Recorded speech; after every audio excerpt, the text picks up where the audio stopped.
नमस्कार, मैं अभयदेव शुक्ल, all India जन आंदोलन संघर्ष न्याय मोर्चा का राष्ट्रीय अध्यक्ष एक बार आपके बीच में एक वीडियोस के साथ पुनः आपके बीच में हाजिर हूं।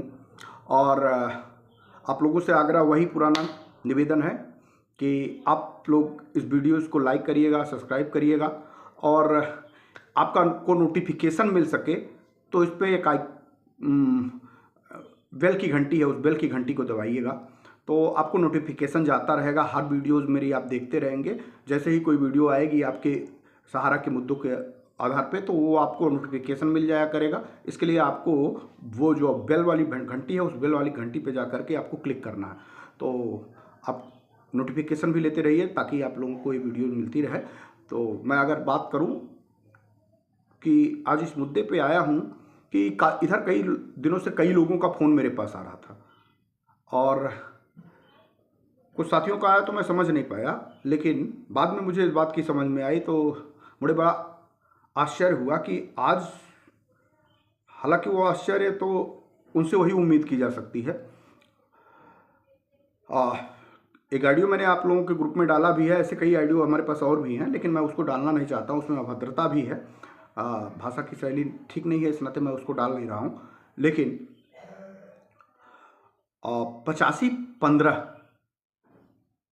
85-15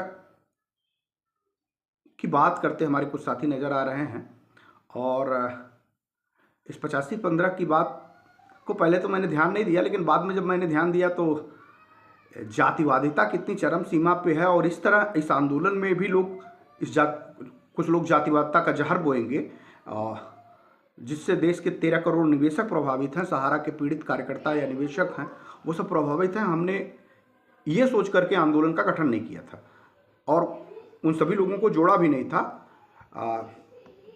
लोगों की विचारधाराएं ना मिले, बात ना हो, बहुत सारी चीज़ें देश भर के निवेशकों के पक्ष में लड़ाइयाँ लड़ी जाएं, काफ़ी और बहुत सारे संगठन बन जाए जो देश के निवेशकों की आवाज़ गंभीरता से बोलते रहें, उठाते रहें, चर्चा करते रहें, बहुत बड़े बड़े आंदोलन हों।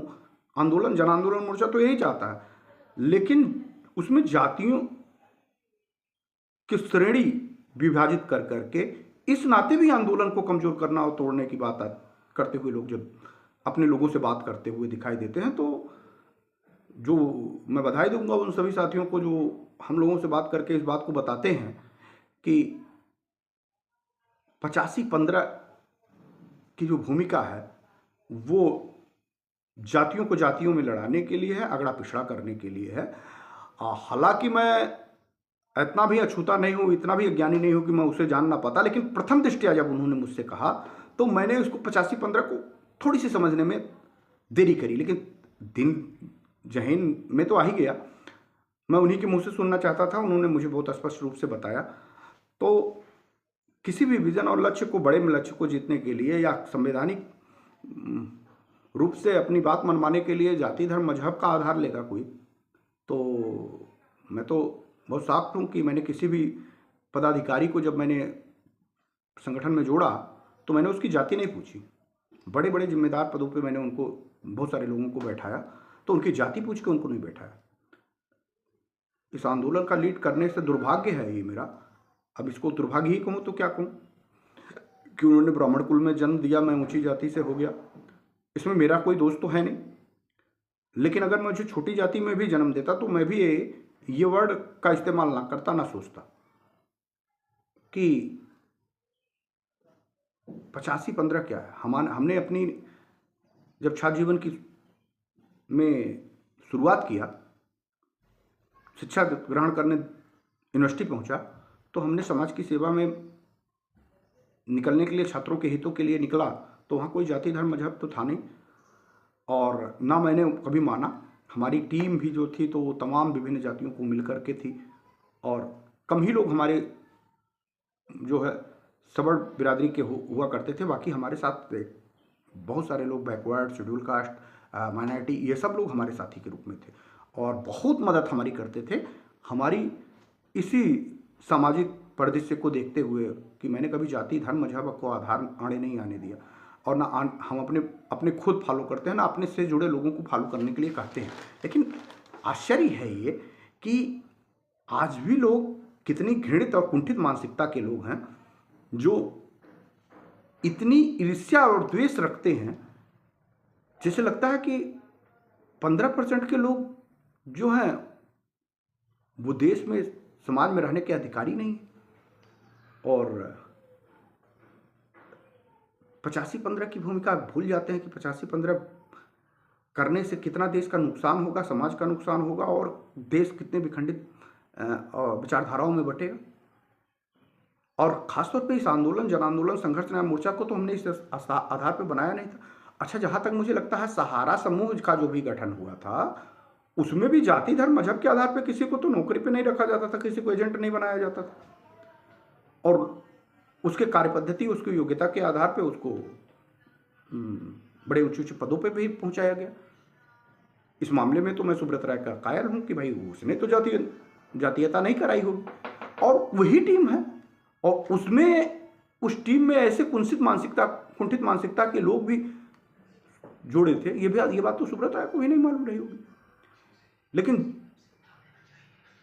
मैं ये बात क्यों कह रहा हूं कि अभी कुछ आइडियोज हम लोगों के बीच में आया, और जो संगठन को तोड़ करके, साजिश करके तोड़ने का प्रयास कर रहे थे, उन लोगों ने लोगों को बलगराने में ये 85-15 की भी भूमिका का अदन की।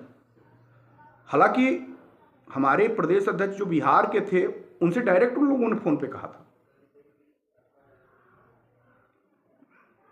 जातिवाद से भी जोड़ा था। लेकिन मैं पूरे देश भर के साथियों से एक बार पूछूंगा कि जितने भी लोग हमसे जुड़े हैं, चाहे आज वो मेरा कुछ लोग विरोध भी कर रहे हैं, जरा बताइए, हमने कभी सार्वजनिक मंचों पे भी या इंटरनल हमारी कहीं से कोई बातें नजर आती हों, इंटरनल भी मैंने किसी से भी हिंदुस्तान के किसी भी साथियों ने फोन पे बात किया हो, आज तक कोई हिंदुस्तान का कोई व्यक्ति ऐसा नहीं है जो हमको ये बता दे कि अभय देव कहीं जाति धर्म मजहब के आधार पर बात कर रहे हो या जातीयता को कहीं आड़े आने दिया हूं।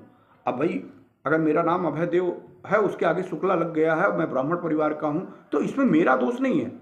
ऊपर से ईश्वर ने हमको वहां भेजा है, हमने नहीं कहा था। और शायद जो महाशय है जाति धर्म मजहब के आधार की बात करते हुए 1585 की बात कर रहे हैं, उनको भी ईश्वर ने उनकी मर्जी से नहीं भेजा, अपनी मर्जी से उनको वहां भेजा। और देश में जाति धर्म मजहब आधार आगे बढ़ने के लिए कहां आता है? आपकी योग्यता हो, आपकी कर्मठता हो, तो आप निरंतर चलते रहिए, लोग आपको जानने लगेंगे, लोग आपसे प्यार मोहब्बत करने लगेंगे। लेकिन ये इस तरह की घृणित मानसिकता करके लोगों को गलत रास्ते की तरफ अग्रसित कराना, या उनके अंदर जातीयता कूट भरता, पैसे के भुगतान के रास्ते बनाने के लिए आप बटोगे, कटोगे, साजिश करोगे, जातियों धर्मों मजहब में तोड़ोगे, तो बटोगे तो कट जाओगे। तुम क्या जानते हो कि अगर हम जाति धर्म मजहब के आधार पे इंटरनल बात करेंगे और लोगों में कटुता पैदा करेंगे, तो क्या तुम इस विजन को जीत जाओगे? नहीं, तुम इस विजन को जीत नहीं पाओगे। इस विजन को सामूहिक रूप से ही जीता जा सकता है, और जाति धर्म कहीं आड़ी ही नहीं आना चाहिए। और अगर जाति धर्म की मानसिकता पाले रहोगे तो तुम्हारा भी उत्थान थोड़ी कहीं होगा। तुम समाज को नई दिशा नहीं दे सकते। ऐसे लोग समाज में कुंठित मानसिकता के लोग होते हैं, जिनको समय रहते ही लोगों को पहचान जाना नितांत आवश्यक भी होता है, और जो पहचान जाते हैं उसके बाद उनका तिरस्कार हो जाता है। हम इस आंदोलन की लड़ाई को जब नींव डाले, तो पहला जिला अध्यक्ष हमने बस्ती जनपद में इजहार अहमद को बनाया। वो अभय देव के रक्त संबंधों में तो थे नहीं, हमारे साथ मुकदमे में वादी हैं। बाहर निकलता गया, किसी से जाति नहीं पूछा। पता नहीं मोहित कुमार की क्या जाति है, आज तक मुझे नहीं पता, कभी जानने की कोशिश भी नहीं करी। और जो महाशय 85-15 की घृणित मानसिकता पाल रहे थे, उनकी भी जाति हमने नहीं पूछी थी, उनको राष्ट्रीय उपाध्यक्ष बना दिया था। अगर ये सारी मानसिकताओं के साथ आप सोचो कि हम देश के लोगों को सहारा के इस वहाँ चुंगल से फंसे हैं वो लोग निकल जाएंगे, और उलझ जाएंगे। सब करो ठीक है, लेकिन जातीय वैमनस्यता कूट भर करके अगर जहन में रखोगे तो निश्चित तौर पे इससे देश का और समाज का या सहारा के पीड़ितों का भुगतान का रास्ता सुलभ नहीं होगा और कठिन हो जाएगा। तो इतनी गंदी मानसिकता के साथ अगर जो कोई समाज में रह रहा हो तो समाज उसको स्वीकार कैसे करता है? अच्छा, बड़ी अजीब बात है कि जातीयता करते वक्त तुमने ध्यान नहीं दिया कि तुम्हारे साथ 2 4 10 20 50 लोग जो जो जुड़े हैं वो भी हमारे ही समाज से आते हैं। बहुत सारे कुछ अपर समाज से भी आते हों। कुछ लोगों को जो तुमने तमाम मुद्दों पे तोड़ने की कोशिश करी, तमाम तरीके के अफवाह फैलाए, उसमें कुछ लोगों को जो जोड़ रहा गलत तरीके से गुमराह करके, साजिश करके, तो उसमें भी तो कुछ मेरे समाज के ही लोग, अगर वो लोग भी यही बात सोचने लगे तो मैं तो उनसे कहूँगा कि कृपया उन्होंने गलती करी है, आप मत करिएगा। आप इस कारण उनसे कुलसित मानसिकता मत रखिएगा कि उन्होंने 85-15 की बात कही हो और आपका उससे यहां दिल हर्ट हुआ। हम सामाजिक सरोकारों से वास्ता रखते हैं। हमारे सभी सारे मित्र जाति के हर बंधनों से ऊंचे हैं। हाँ, मैं समय समय पे अपने समाज के बीच में रहता हूं तो अपने समाज के बारे में बात करता हूं, लेकिन अपने ही समाज के बारे में, किसी और दूसरे समाज को गलत नहीं कहता। मैं अगर हूं वहां तो अपने समाज के लोगों को उच्च शिक्षा, जो हमारी आदर्श पद चिन्हों पर चले हमारे पूर्वज थे, उनको उसी अनुरूप करें ताकि उनका सम्मान तभी सुरक्षित है कि अगर वो ब्राह्मण कुल में है और अब ब्राह्मणों जैसा आचरण व्यवहार नहीं कर रहे हैं तो वो ब्राह्मण कहलाने के लायक नहीं है। तो हमको जब कभी मौका मिलता है ना, जब हमारे समाज के लोग हमको बुलाते हैं तो हम किसी दूसरी जाति के लोगों की क्रिटिसाइज नहीं करते, किसी धर्म और किसी पंथ और मजहब को भी क्रिटिसाइज नहीं करते। हमारे में इतनी कमियां हैं, अगर हम उसी को सुधार ले जाएं तो हम अपने में सुधर जाएंगे। तो लोग अपने, वो आपको सुधारने की जरूरत है, उनको खुद की सुधारने की जरूरत है। भाई, हमारे में जो कमियां हम सुधारें, हमारे में जो कमियां हम जानते होंगे ना, हम उसको धीरे धीरे सुधारने का प्रयास करें, तब हम महान हैं। हम दूसरे की कमियों को सुधारने की कोशिश करेंगे और अपनी कमियों को उसी तरह बरकरार रखेंगे तो मुझे लगता है कि हम समाज के साथ छलावा कर रहे हैं, कुछ समाज के साथ अच्छा नहीं कर रहे, तो न देश के साथ अच्छा कर रहे हैं। देश को बांटने में इसी जाति, धर्म, मजहब की बहुत महत्वपूर्ण योगदान है। सबको समान शिक्षा मिले, सबको समान अधिकार मिले, सबको उच्च शिक्षा प्राप्त हो, सबको रहने और खाने और जीने का अधिकार मिले। कौन नहीं चाहता है इस देश में? कौन नहीं चाहता है? आप कर्म के आधार पे, आपकी योग्यता और के आधार पे आपका मूल्यांकन हो जाता है। सिर्फ बातों से कुछ नहीं होता, बातों से पेट नहीं भरता। आपके चरित्र, आपके चेहरे, आपकी शिक्षा, आपकी पद्धति, आपके कर्मों के आधार पे दिखाई देते हैं। आप ये सोचेंगे कि अगर हम दो शब्द यूट्यूब, फेसबुक, व्हाट्सएप और तमाम तरीके की साजिशों के में को फॉलो करके हम अपने उच्च आदर्शों को और संस्कारों को पालेंगे तो वो कहीं ना कहीं झलक जाएगा, कहीं ना कहीं झलक जाएगा। हिंदुस्तान के 5 साल होने को आए हैं, इस आंदोलन को हमने खड़ा किया है। हमने खड़ा किया है तो आरोप लगाने के लिए तो बहुत सारे लोग आरोप भगवान राम पे भी लगा देते, लेकिन देश जानता है कि इस आंदोलन की कड़ी के लिए पूरी ईमानदारी और समर्पण के साथ मैंने इस आंदोलन को बड़ा किया है। इस लड़ाई को जोड़ने के लिए हर तरीके का प्रयोग किया, हर तरीके से झुका है। बार बार झुकने से कोई कायर नहीं होता। झुकने वाला लोग व्यक्ति महान भी हो जाए, झुकने वाले लोग संस्कारी हो जाते हैं, और वो झुक करके इस नाते झुकता है कि वो आपसे डरता नहीं है, वो संबंधों को जोड़ना चाहता है, इस रास्ते को, विजन को प्राप्त करना चाहता है। डरने को तो हम,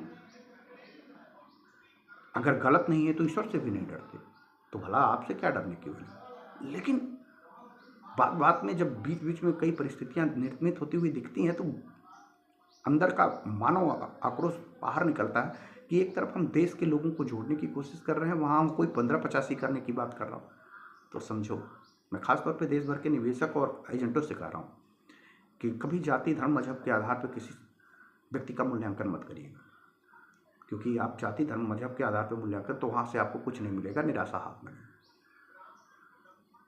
और बेहतर है जितनी जल्दी समझ जाइए, क्योंकि इस लड़ाई को तभी जीता जा सकता है जब आप कटेंगे नहीं, जब आप बटेंगे नहीं, और बटेंगे तो कट जाएंगे। ये बात पक्की तरीका, हमने एक पोस्टर डाला है कि बटेंगे तो कटेंगे। कुछ लोग इसको धर्म से जोड़ करके, हिंदुत्व से जोड़ करके तमाम चर्चाएं टीवी चैनल, मीडिया पे हैं। मैंने आप पे जोड़ा है वो पोस्टर कि अगर आप बटोगे तो कट जाओगे, और वो काटने के लिए तैयार बैठी है सहारा का प्रबंधन तंत्र, काटने के लिए तैयार बैठी है सरकार, और काटने के तैयार बैठे हैं तमाम ऐसे साजिश रचने वाले लोग। तो कटिए नहीं, बटिए नहीं, क्योंकि अगर आप बटेंगे तो फिर कटेंगे। जाति, धर्म, मजहब नहीं सिखाता आपस में बैर रखना। हिंदी हैं हम, वतन है हिंदुस्तान हमारा। अगर हम समाज को अंतिम दिशा देने के लिए सार्थक प्रयास कर रहे हैं, जिससे समाज को कुछ भावी आने वाले भविष्य को उनकी खुशियां वापस करी जाए, तो उसमें आप सहयोग करिए। हमारी जातियों पे हमारा मूल्यांकन मत करिए। मैं मानता हूं कि बहुत सारे लोग होंगे, आप पे नहीं, हर समाज में है